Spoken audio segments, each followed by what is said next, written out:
Olá, eu sou Adson Ferreira. Eu sou a Cecília Amorim. Está no ar a 8ª edição do Carta Amazônia, seu podcast de política, meio ambiente e modo de vida amazônico. Esse podcast é uma realização do site Carta Amazônia, em parceria com o portal Rede Pará, uma plataforma de conteúdo jornalístico aberta à produção independente.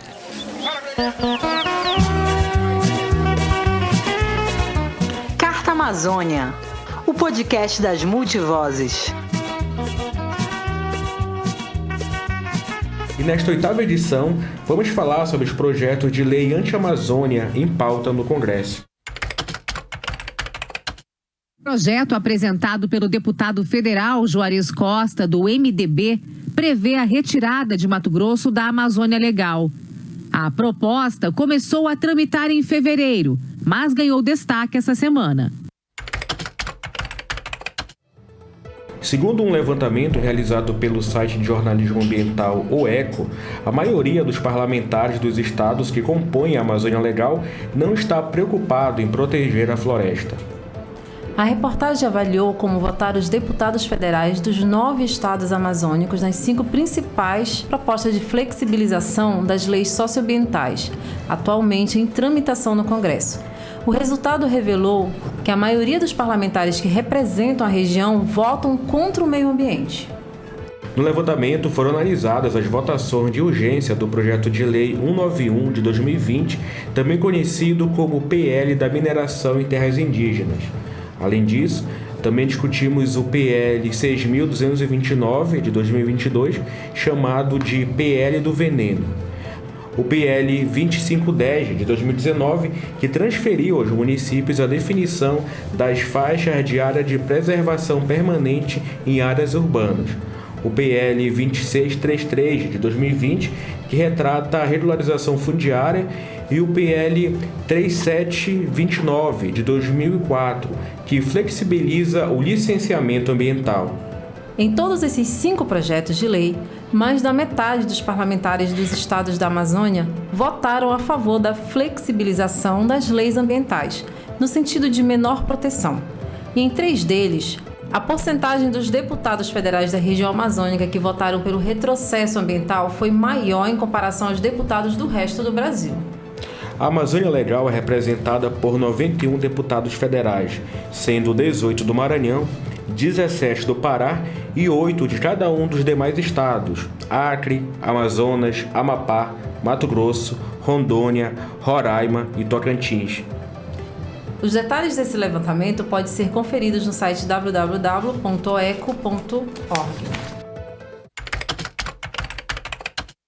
Um projeto de lei para regularizar ocupações de terras públicas não destinadas tem aumentado os temores em relação a uma possível intensificação dos desmatamentos e conflitos agrários, principalmente na região da Amazônia, em um contexto de desmonte das normas ambientais pelo governo.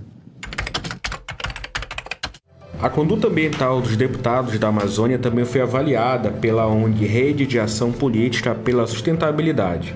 O estudo revelou que, dos 91 deputados federais da região, 46 tiveram indicadores negativos quando o assunto era a proteção ao meio ambiente, o que representa 50,5% do total.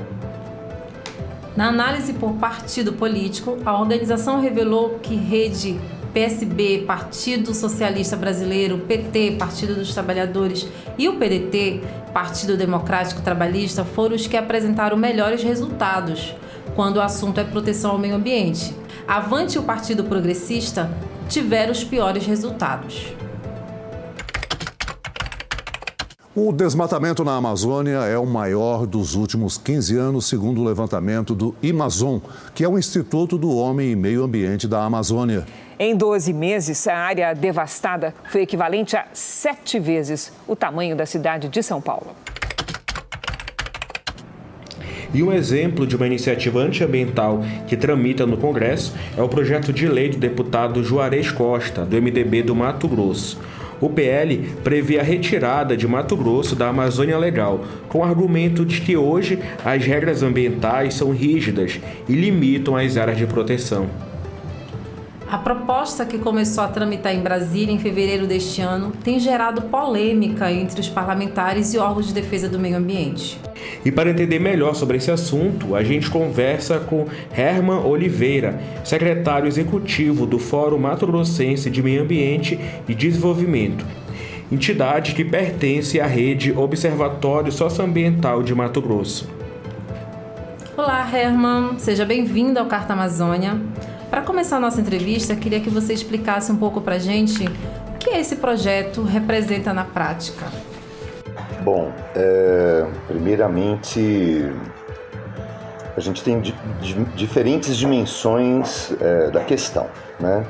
Você tem a dimensão ecológica, você tem a dimensão social e você tem a dimensão econômica. Então, do ponto de vista econômico, você tem um impacto direto sobre a questão tributária, porque muitos programas de isenção, de atração de empresas e indústrias, serviços, ou mesmo na agricultura, no subsistema de beneficiamento, né, das commodities, você tem uma perda de isenção de incentivos fiscais diretos e indiretos. Inclusive do ponto de vista da obrigatoriedade do empreendedor de reaplicar ou 100% ou uma parte do seu lucro, né, dentro de um determinado período de tempo, a fim de que você possa fortalecer esse campo econômico, né, essa matriz de produção principalmente. Do ponto de vista social, você tem as perdas de programas essenciais na área de educação, na área de transporte, na área de saúde, inclusive, né? Haja vista que os estados que pertencem à Amazônia Legal, na sua totalidade ou parcialmente, eles têm também dentro dos estados o bioma amazônico. Então você tem conformações de sistemas de vida dentro desses espaços, né, desses ecossistemas, que são, por exemplo, responsáveis por transmissão por potencial malarígeno, né? Então você precisa de programas de saúde especialmente voltados para essas regiões. E do ponto de vista ecológico, você tem um impacto porque você tem a permissão de desmatamento. Então, regiões como o Cerrado e o bioma Pantanal, por exemplo, eles têm uma proteção especial por pertencerem à Amazônia Legal. Então você vai ter uma perda aí de cobertura florestal, de corpos hídricos, de ecossistemas, né, de cadeias de vida. Caso esse projeto seja aprovado, quais as consequências da retirada do Mato Grosso da Amazônia Legal? Você vai ter, né, uma flexibilização dessas áreas, né, principalmente das áreas de reserva legal, com a perda, né, da cobertura florestal. Você tem um problema da drenagem dos corpos hídricos que nascem no cerrado, né, com a diminuição da cobertura do cerrado, e aí você tem um desastre em escala inimaginável, né, que vai atingir outros estados. Você cria também, com a retirada do Mato Grosso, você cria um precedente para retirar outros estados da Amazônia Legal. Então, esse fenômeno, né, do Mato Piba, que é esse avanço do agronegócio sobre essa região que meio, né, que eles chamam de terra de ninguém, né, totalmente desguarnecida, isso tende a piorar. E de que forma a sociedade civil organizada e os órgãos ambientais do Mato Grosso têm atuado em relação a esse projeto de lei?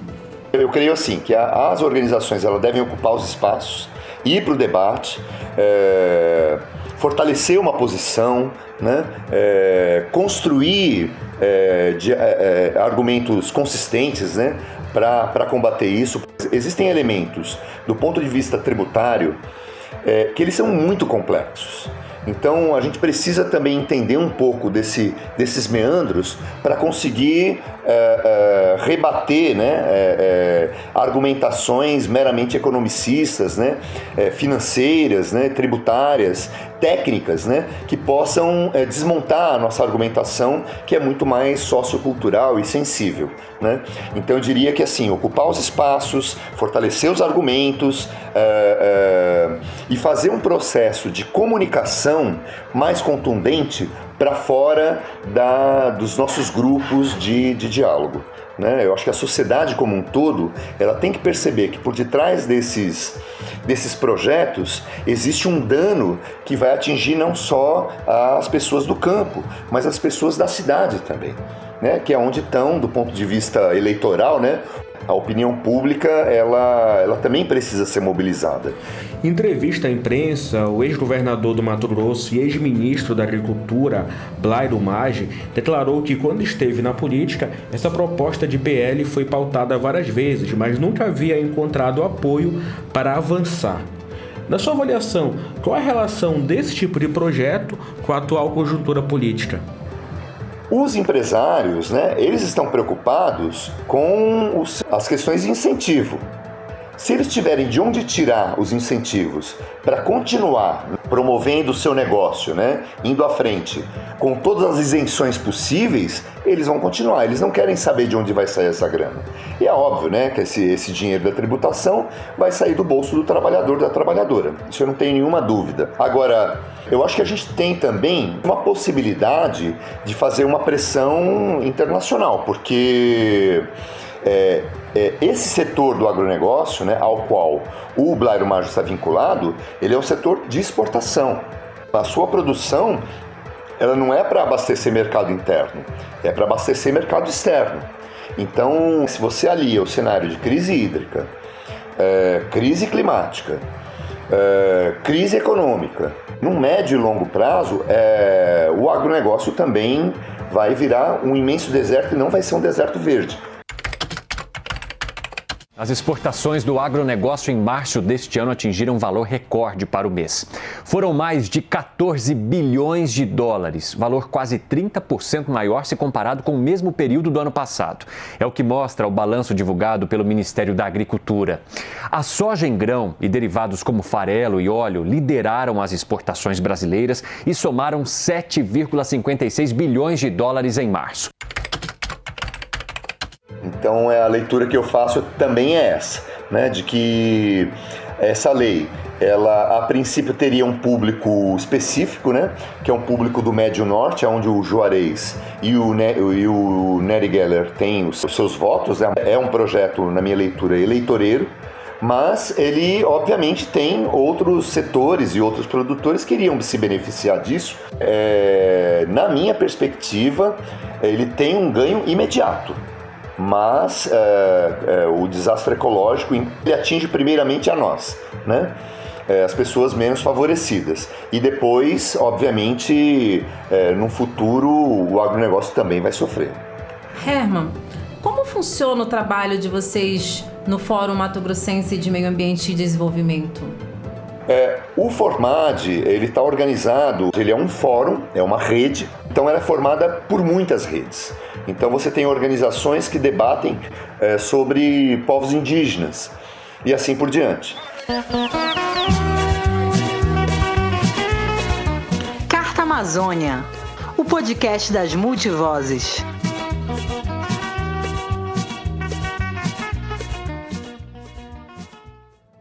Você está ouvindo o Carta Amazônia, o seu podcast de política, meio ambiente e modo de vida amazônico. Nesta edição, o programa discute os projetos de lei anti-Amazônia em pauta no Congresso. O plenário da Câmara aprovou a urgência para projetos sobre mineração em terras indígenas. Agora, o projeto pode ser votado diretamente no plenário da Casa, sem passar por comissões. E na contramão dos PLs anti-Amazônia, um projeto de lei de iniciativa popular tem feito a diferença em relação à proteção da floresta. O projeto Amazônia de Pé cobra do governo federal a proteção dos territórios mais atacados na região, as florestas públicas não destinadas. O projeto foi elaborado pela ONG Nossas, em parceria com mais de 60 organizações. Segundo os idealizadores da proposta, para que a lei seja aprovada, são necessárias assinaturas de mais de 1,5 milhão de brasileiros. Somente com essas assinaturas, o projeto de lei de iniciativa popular poderá ser entregue no Congresso Nacional em 2023. E é para falar sobre essa iniciativa que a gente conversa agora com a Gabriele Santana, articuladora regional da campanha Amazônia de Pé. Olá, Gabriele, obrigado por ter aceito o nosso convite. Para iniciar a entrevista, quero que você explique o que de fato representa e como funciona o projeto Amazônia de Pé. Então, o projeto de lei Amazônia de Pé é uma iniciativa popular que visa destinar as florestas públicas na Amazônia para a proteção dos povos indígenas, quilombolas, pequenos produtores extrativistas e unidades de conservação. Através do projeto de lei de iniciativa popular, que é um mecanismo que a gente já possui, a gente visa deixar com que as florestas hoje públicas e que não vão deixar de ser públicas passem a ser destinadas aos verdadeiros protetores da floresta. E esse projeto foi criado há bastante tempo, trabalhado por diversas organizações indígenas, quilombolas e pesquisadores antes de chegar na sua versão final. E agora está na luta para obter 1,5 milhão de assinaturas até 2023. E qual a importância dos projetos de lei de iniciativa popular? Ele, na verdade, se constitui como um grande poder popular, né? É uma ferramenta que foi pouco utilizada na nossa história, mas que continua sendo um mecanismo muito importante, fundamental, para que a população se engaje na perspectiva de alcançar de fato, né, o que a gente anseia para o futuro do país. Eu acho que é muito interessante até falar disso num contexto polarizado que a gente está vivenciando nesse ano, que a política ela é muito além de somente o poder de voto em anos eleitorais, em momentos eleitorais, né? Eu acho que ela faz parte do cotidiano e esse é um exemplo perfeito disso. E a ideia de fazer um projeto de lei de iniciativa popular ser árdua, né, ser mais difícil pela prerrogativa de serem assinaturas físicas, ela, na verdade, acredito eu, é proposital, né, para que seja um processo árduo de fato para a obtenção do objetivo final. Gabriele, o que representa, tanto para a região norte como para o Brasil de uma forma geral, a aprovação do projeto Amazônia de Pé?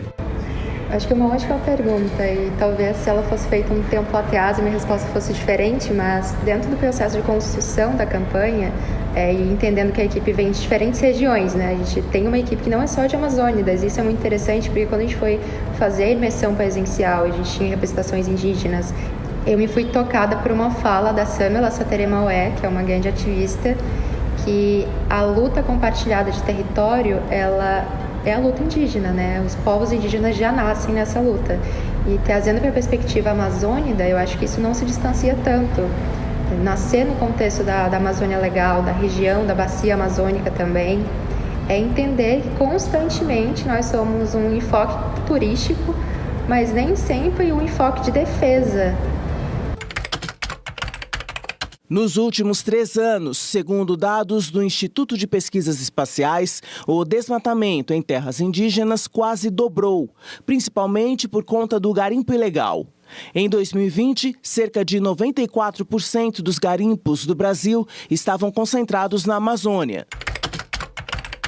É incrível pensar que é o nosso lar que está todos os dias como uma pauta global e a nossa fala nem sempre é a fala mais ouvida, mais ocupada nesses espaços. Então é, na verdade, uma oportunidade tremenda. E o projeto de lei de iniciativa popular, ouso dizer que não é nem a única ferramenta ou nem a única mobilização que está acontecendo hoje em prol da Amazônia, né? Diferentes organizações, diferentes ativistas, movimentos indígenas também lutam por isso todos os dias. Então acho que é uma luta coletiva, não só para quem é amazônida, mas para todo mundo que tem interesse em defender as florestas de pé. Do lançamento da campanha até agora, qual o balanço que vocês fazem em relação à participação da sociedade nesse projeto? O balanço ele vai para além das expectativas que a gente desenhou. Teve uma mudança muito grande da articulação que a gente estava fazendo antes da campanha ser lançada com coletivos, né, que foi o período de maio. Então, apesar de ter 1.600.000 assinaturas prospectadas, mas esse é o grande volume, já passam de 15 mil. A gente alcançou muito além do que a gente tinha esperado, apesar de entender que o projeto de lei ele é uma maratona, né? É um processo contínuo. Então, todos os dias, a nossa estratégia é alcançá-lo. Mais de 400 ações descentralizadas pelo Brasil em prol da Amazônia de Pé. Instituições parceiras que estão promovendo atividades, fazer parte desse processo. E como esse projeto pode ajudar a pautar a agenda ambiental na campanha eleitoral? Eu acredito que antes de educar a população sobre algo, a gente precisa sensibilizar ela. E o projeto de lei nada mais é do que um chamado para que as pessoas exerçam o poder que elas já possuem, né? Dificilmente alguém que já não se importe, mesmo que minimamente com a Amazônia, vai assinar pela campanha. Acho que esse poder de convencimento não nos convém, né? Eu acho que está além da nossa capacidade de mudar uma perspectiva histórica de alguém. Mas, de fato, incidir nas pessoas que, mesmo que minimamente, tenham consciência da importância das nossas florestas em pé, já é primordial para que elas tenham uma maior consciência política no momento eleitoral. E é importante frisar isso, que o projeto de lei de iniciativa popular, depois que entregue, ele passa pela nossa querida, bancada. Então, dentro da bancada é muito importante que a gente tenha pessoas que se importem e que se comprometam com a pauta climática. Então, nós vamos ser as primeiras pessoas a cobrarem que ele seja de fato implementado.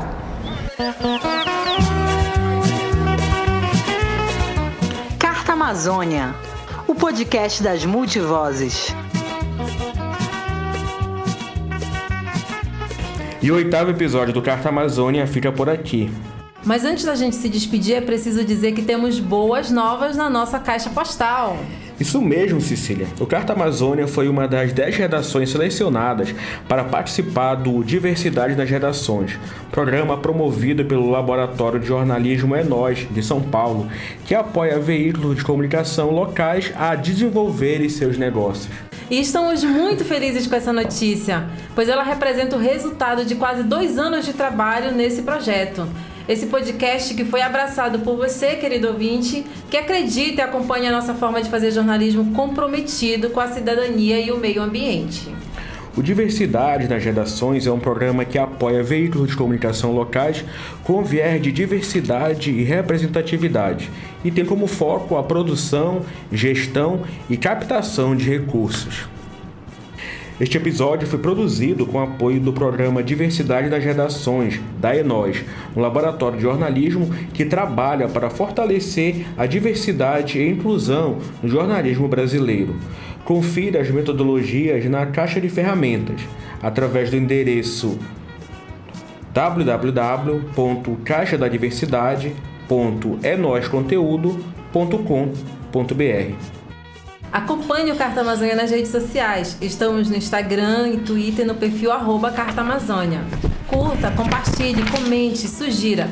Queremos ouvir o seu feedback. Se preferir, pode entrar em contato com a gente através do e-mail cartaamazônia@gmail.com. O podcast Carta Amazônia conta com a direção, montagem e mixagem do Heraldo Paulino, as vinhetas e efeitos sonoros são do Oirã, a produção é da Cecília Amorim e a edição é minha, Adson Ferreira. Muito obrigado a todos que nos acompanharam nessa jornada e até a próxima edição. Até a próxima!